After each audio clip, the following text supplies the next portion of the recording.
I see 4:15, so I'd like to call to order the, what's the date today? The 7th of August meeting of the Community Advisory Board.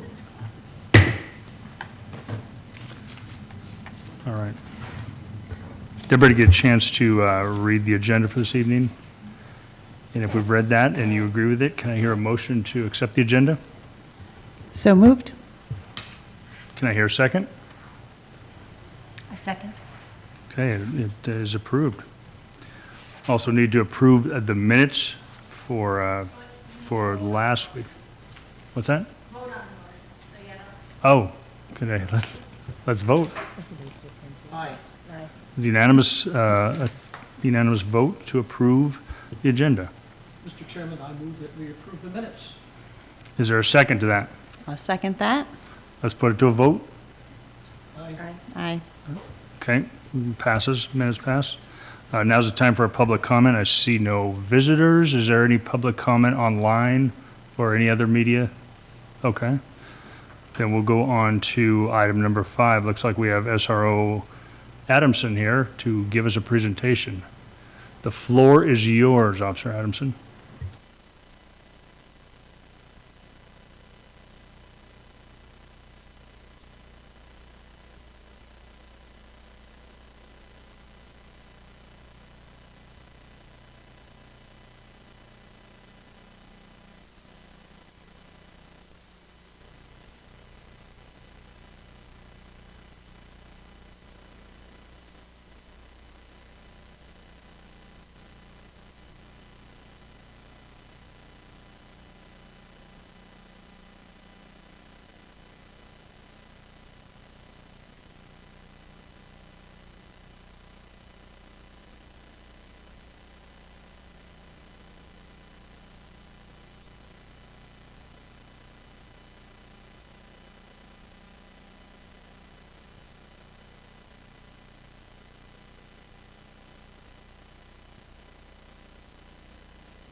I have lots of questions. Yeah, okay. So first of all, thank you. I really appreciate that you emphasize mentorship. That seems really important in the high school, especially right now. Is there a Police Explorers program or something like that that is active in the high school? We do, and I'll say this, it's hard to, I try to rep it as best as I can.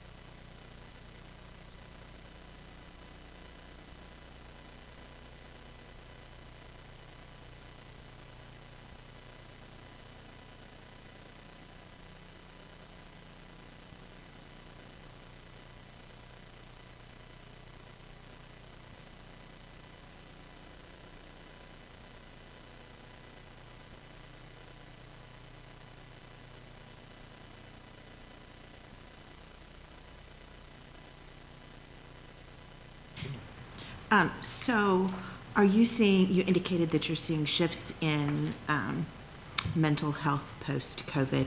Have you had an increase in chargeable incidents post-COVID? And do you have any sense of? So, honestly, most of the charges that I am putting out are going to be marijuana. Okay. Things that we see. This is my third year, the 2 years have passed. Honestly, that was the biggest one. We had a couple fights. Unfortunately, we are a neutral comment state, so a lot of the time I put that on the school, right? Because they can actually do more than me most of the time. What I mean by that is when I get an assault, I have to go through some sort of criteria to say, hey, should I take this person to juvenile detention?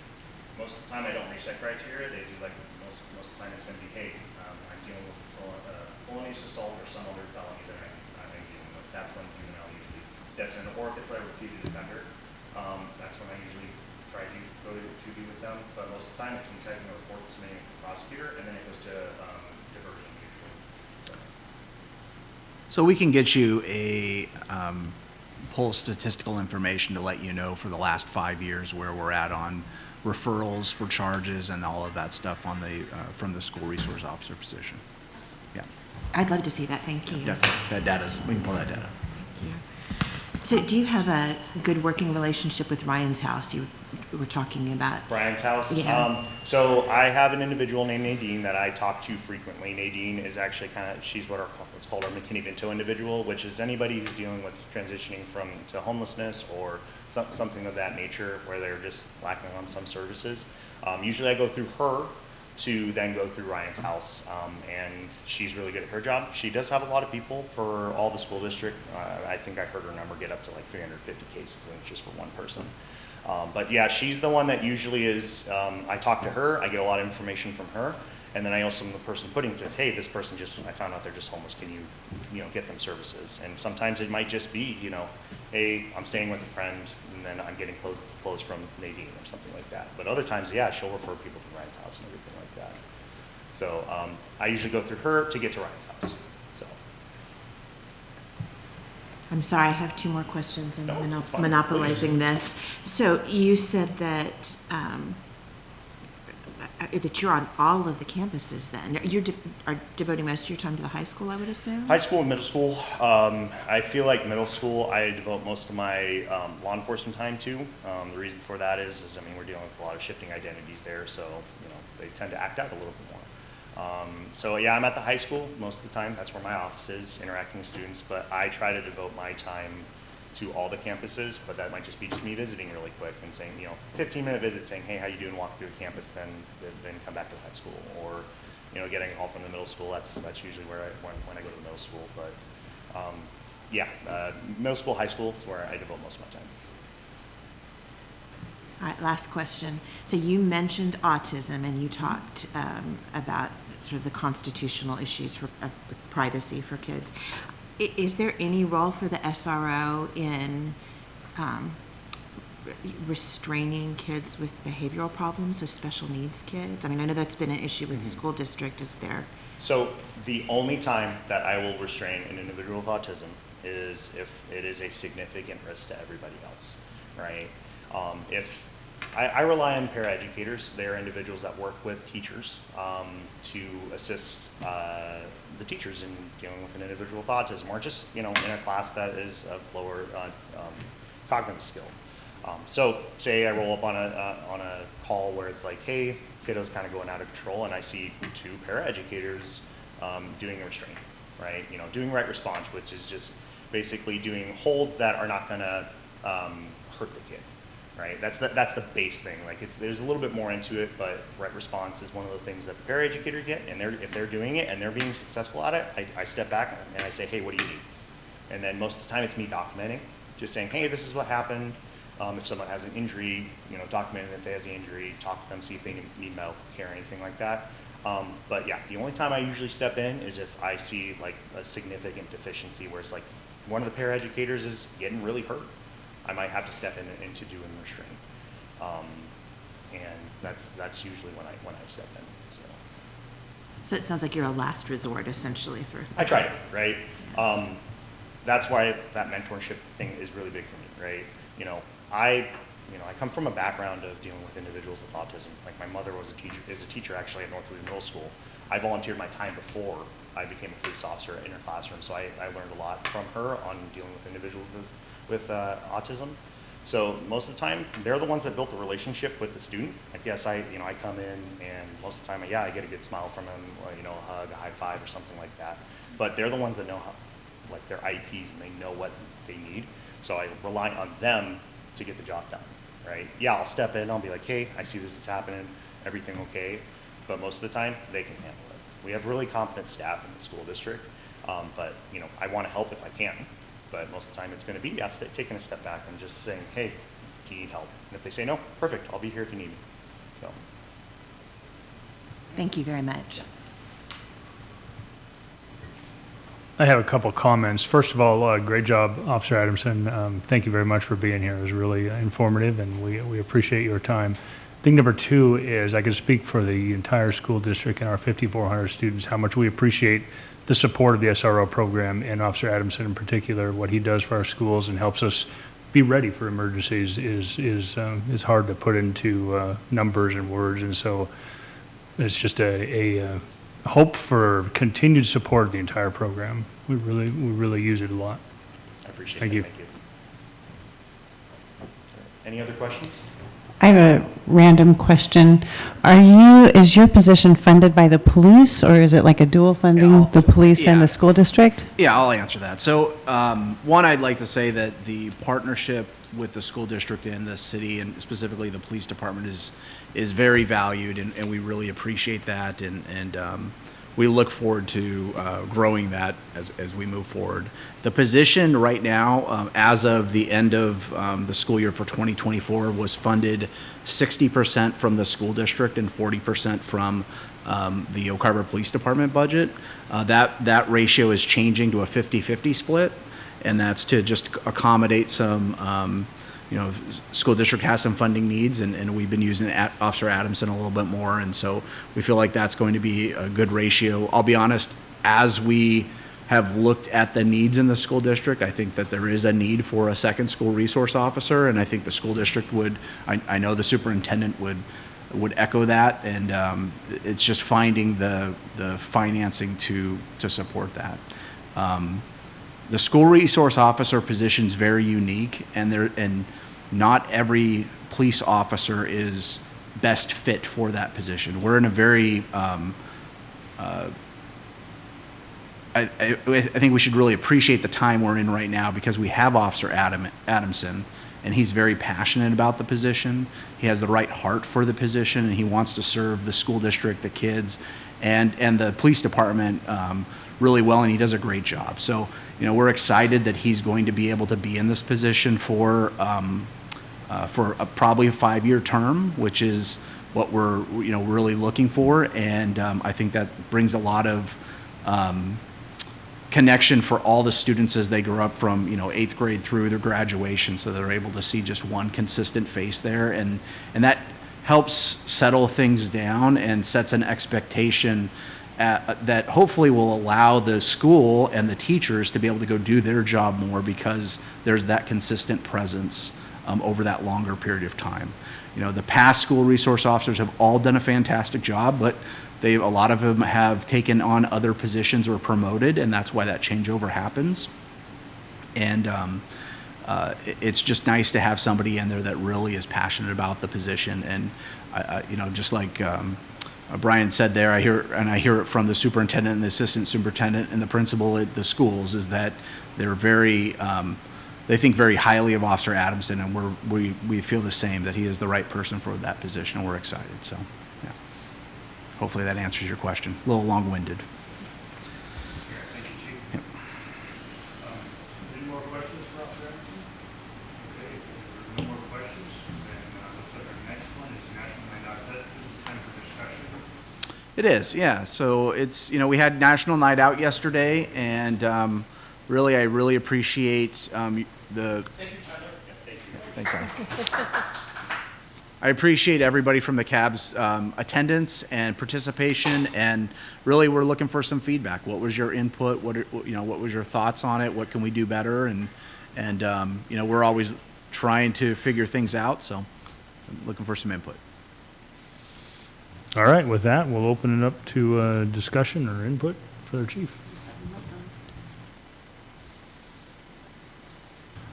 Well, I would echo that. The chief was saying maybe the attendance was down a little bit. I didn't notice that, but I'm not there every single year. But yeah, it was good to see everybody there, and I really like seeing the kids and just the comfort with our kids around our law enforcement and our fire department personnel is really good to see. But I got rid of all my cards, and I had a couple people scan it, so we should see some good feedback, hopefully, on our survey. Rachel and I did a pretty good job of accosting people right and left and forcing them to take the survey. Also, it looked to me like there was a lot of interest in the Citizens Police Academy. So that's, or Citizens Academy. So that's awesome. I'm hoping that gets on the calendar. I didn't notice that there was a decrease in participation. Last year, it seemed like there were the same amount of people to me, but I might not be a good judge of that. I do think that it is important maybe to, and what we're thinking about for my royalty too, is to go in shifts, because people go and they tend to be there for an hour or two and then leave, and other people are coming. So it might be nice. I know for me, I had to leave early from passing out cards. So if in future years, if we kind of do maybe some shifts so that we don't have to stay there for 4 hours passing out cards, because we kept talking to the same people because they were still there. So that might be an idea for next year. So I have a question about the survey. So there were people that did not want to do it on their phone right then, which I can completely understand that. If you're juggling kids, right, it was kind of hard to do that. Yeah. But I decided to go home and take the survey and thought, well, I'm going to do this on my computer instead. Where is it online? So right now, I know you can go to the city's Facebook page, the police department Facebook page. Okay. And pull it off of those two locations. It's supposed to be on the police department's website as well, so we'll verify it's there. Okay. I just like to know where. So it's on the bottom under the Okay. spotlights on the bottom. Okay. Thank you. Excellent, thank you. So I wondered that there are people who might not use their phones, so I wanted to make sure it was just accessible, and I couldn't figure out where it was. Yeah. Definitely, and we People do have like me, right? we do have paper copies available at City Hall and/or the police department if people do find that they prefer that. However, we're really pushing people to use it electronically. I think that gives us the best results. Okay, thank you. Yeah. I would just like to add that, again, thank you very much for the attendance. I do want to, I know Officer Adamson just left, but he was our coordinator for this year's event, actually for the last couple years' events, but specifically this year. And I do appreciate all his hard work because, as a school resource officer, the summers are a little bit lighter for him, but we've had some staffing challenges and he had to get put into a patrol squad. So he's pulled a little double duty, but he made it work yesterday. And so we really appreciate that. The other piece is that Meg was able to reach out to our recent graduates of the Citizen Academy, and we had, 8 or so?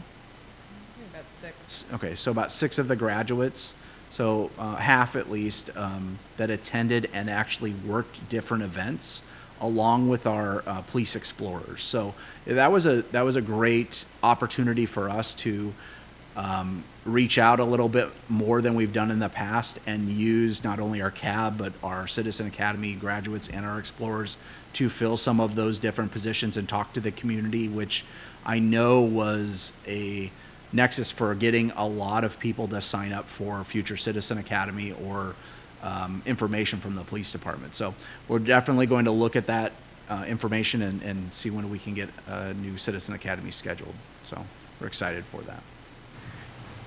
So I've got a couple of questions about Citizens Academy. Do you know how many people indicated interest? Does somebody know?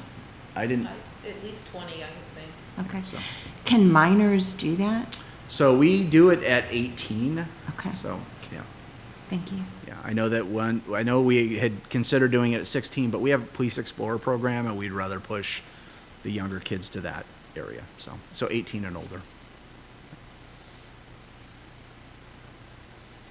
And then we had food for the first time in many, many, many years. So I don't know if anybody got any food, and I think that went pretty well. And so yeah, we were really happy with the event. I'd also like to thank Miss Massey for putting the bags together and all the stuff, all the swag we got. Board Member Malloy, will you be there next year? I'm trying. Okay. The Elks kind of had me Oh, sure. first Tuesday of the month. I'm trying to prove I have no choice. But, thank you for inviting me, and I'll be there next year, Chief. All right, you're excused. Do we have any updates on the strategic plan? Yeah, so I just wanted to give everybody an update. One is, the 1st of August rolled around and we've got the community survey open. That's open for 2 months. This is one piece of our strategic plan in getting the feedback from the community on public safety in our community and how everybody's feeling about that. So we're excited for all of the people that had an opportunity to either scan the QR code or take a flyer home with them yesterday.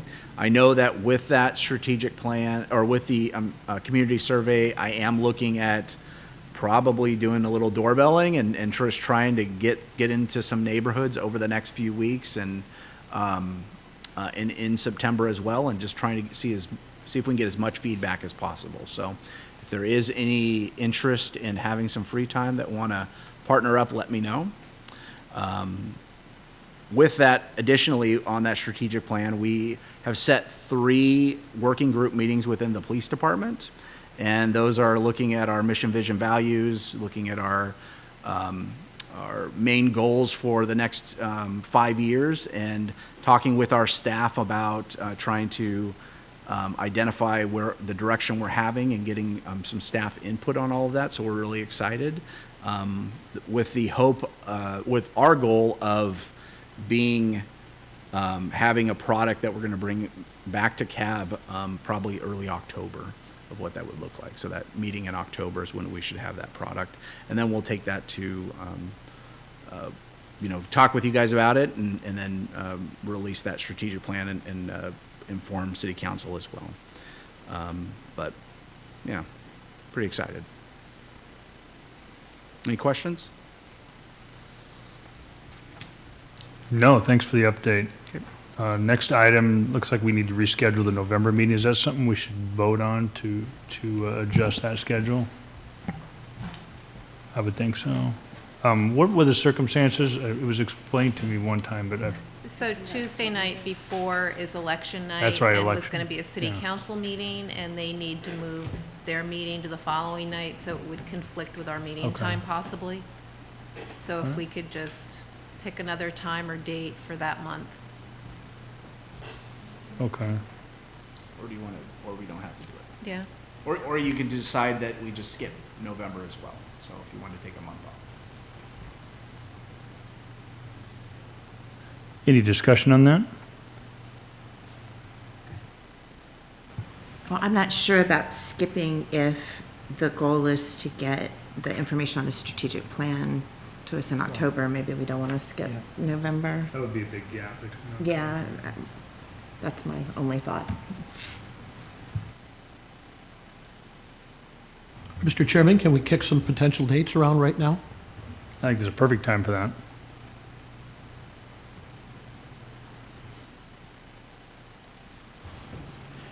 I am available all days. I'm available all days prior and 4 days after November 6th. 4 days prior and after. From the 2nd through the 10th, I'm available.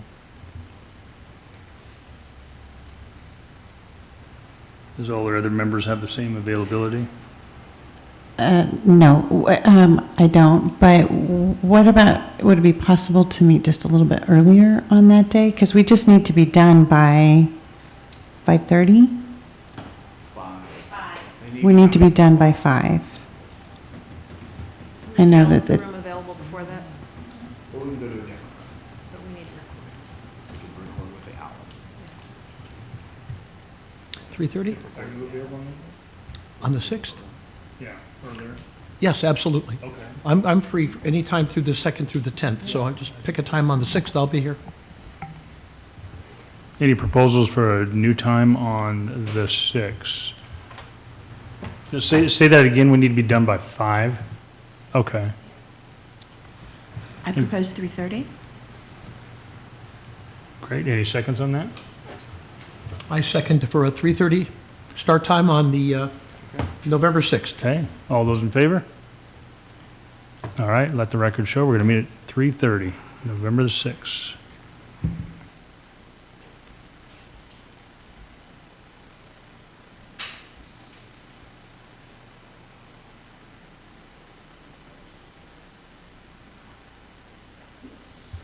All right, looks like we want to open up for any additional comments we haven't already said.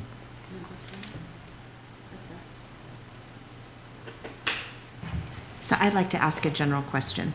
Would you like us to be just going out and distributing the survey? I mean, is that kind of what Yeah, you're- definitely. I think that that's what our intent with staff is going to be, is to just, start getting the survey out there as much as we can, so.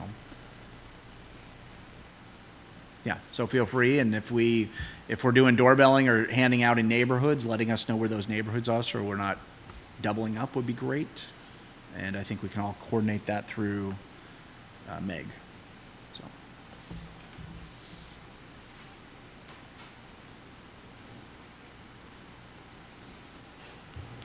All right, item number 7. In addition to the Citizens Academy to Speak graduates, is there any other agenda item ideas or thoughts?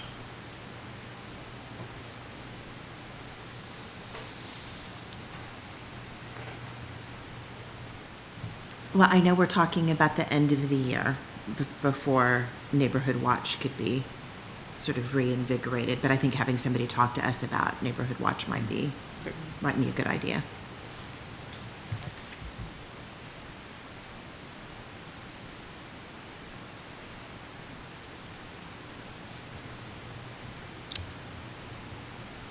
Any more discussion on future agenda?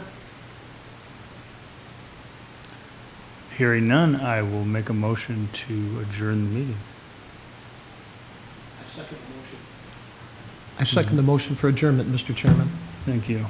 Let the record show, the agenda show that the meeting is adjourned at 4:54.